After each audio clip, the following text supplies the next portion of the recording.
So if you've been silver stacking for any amount of time, or if you've been watching this channel or other channels about silver stacking, you've probably heard the old adage of the silver quarter.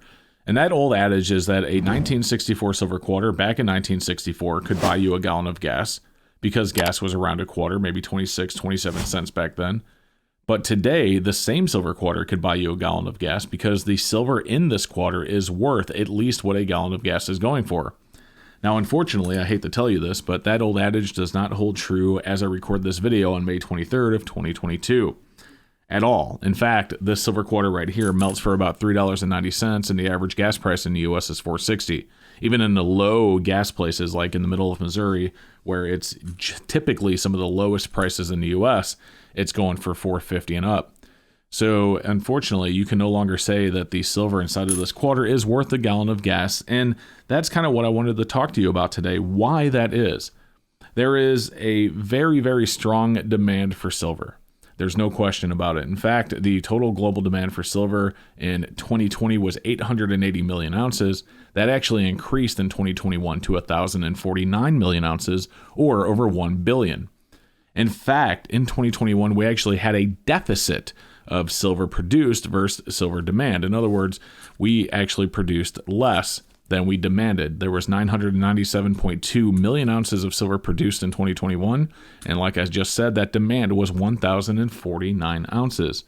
So why does the price continue to go down, especially when we're, looking at record inflation in the US? It's a very good question. And there's been a lot of people that have started to be very naysaying, if you will, the naysayers about silver. They're starting to lose their faith in silver. They don't want to invest in silver anymore. They don't look at silver as a hedge against inflation anymore.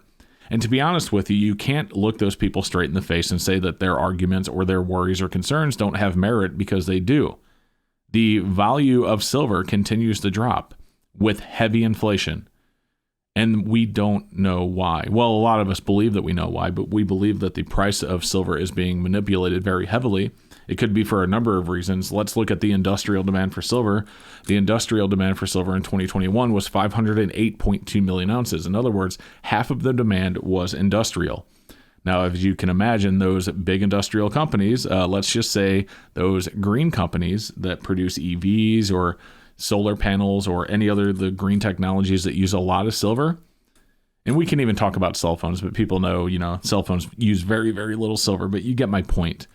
They want to keep those prices low so that they can continue to buy it and then mark it up and still sell their products at a price that people can relatively afford. So what does that mean for us when it comes to stacking silver? Well, a lot of us believe that there will eventually be a time when this comes to a head, when they can no longer keep the price down and it's going to show its true value. And of course, there are other people that believe that silver just isn't valuable at all. It's just an industrial metal, and it's not, some people don't even consider it a precious metal anymore. I'm not going to tell you what to believe. What I will tell you is what I think about stacking silver, and I still truly believe in it. I still actually believe in it as a hedge against inflation, even though the last couple of years, it really hasn't shown itself to be that. I mean, I'll be honest, you looking at those numbers, it's hard to argue that point. So all I can tell you in this video is that I believe it. I really do. There's a lot of things I believe that are hard to prove. Silver right now, it's hard to prove that this is a hedge against inflation, but it is certainly one of those things that I believe. And I do believe that the price is being manipulated. Now, not to the extent that a lot of people do. There are some people that believe silver should be north of $100 an ounce, and I don't believe that right now at all. I do believe that it should be in the 30s and maybe even the 40s. I do believe that it should be keeping up with inflation just like it always has done, but it's just not. So what I'm going to do, I think, in this environment is I'm going to continue to build my stack. Again, this is just what I'm doing. I'm not telling you what to do. I'm not trying to give you advice. I'm not a financial advisor. But what I'm doing is I'm continuing to build my personal stack.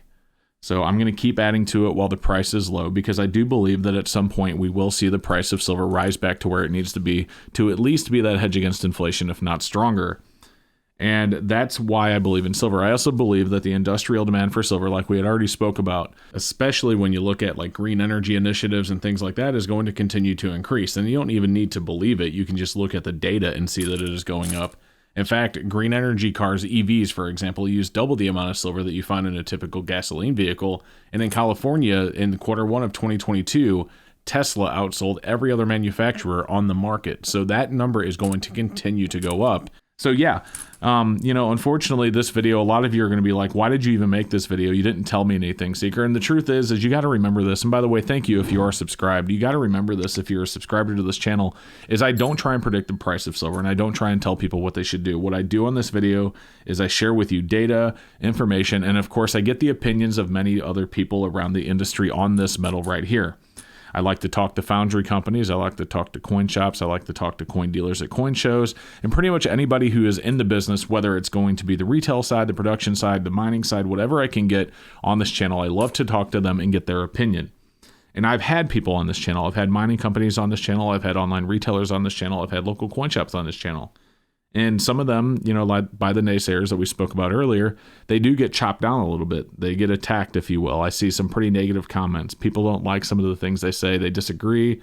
If they disagree with what the person on the camera said, then of course they have to say a mean and negative comment about it because they disagree. That's just how they have to do it. And I guess if you want to be that way, it's fine. But I'm more of the person that's in the camp of open your ears and listen to everyone's opinion. I actually read all of my, I can't say all because I get a lot of comments, but I read the majority of the comments on my channel. And I read the negative or dissenting opinions from what I believe. And I do that because you can't live in a vacuum chamber or a bubble. You need to listen to other people's opinions so that your opinion can be more educationally formed. In other words, you know all the data on both sides of the aisle, and you know which, you form your own opinion based on all that data and what you think is best. So I still do believe in silver. I still do believe in it as a hedge against inflation.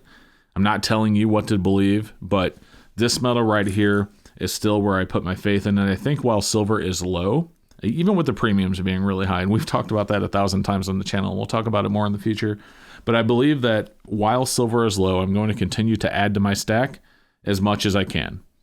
So that's what I had for you guys today. I hope you enjoyed the video. Oh, and by the way, I just wanted to tell you, so stick around, don't go just yet. The other day, a couple of weeks ago, I did a video where I called anonymously local coin shops, and I asked them the question that we're talking about in this video. I asked them if inflation is going down, or if inflation is going up, why is the price of silver continuing to go down if it's supposed to be a hedge against inflation? One of the people I spoke with in that video is from Daniel's Bullion Coins, and we are going to have him on this channel in a few days for an interview, and we're going to ask him those questions as well. Now, I know a lot of you listened to what Daniel said in that video, and if you haven't seen it, I'll have a link down below. But definitely go check it out if you haven't seen it. A lot of people liked what he had to say, and they wanted him to come back on this channel and give more input, and so we're going to get him on here. And a huge shout out to Daniel's Bullion Coins. We look forward to seeing him in just a few days. All right, so that is officially it. Thank you guys so much for just hearing my ramblings. I appreciate it, and we will see you in the very next video. And by the way, do me a favor, don't forget to go down below and like and subscribe. It really helps the channel, and I greatly appreciate it. Thank you.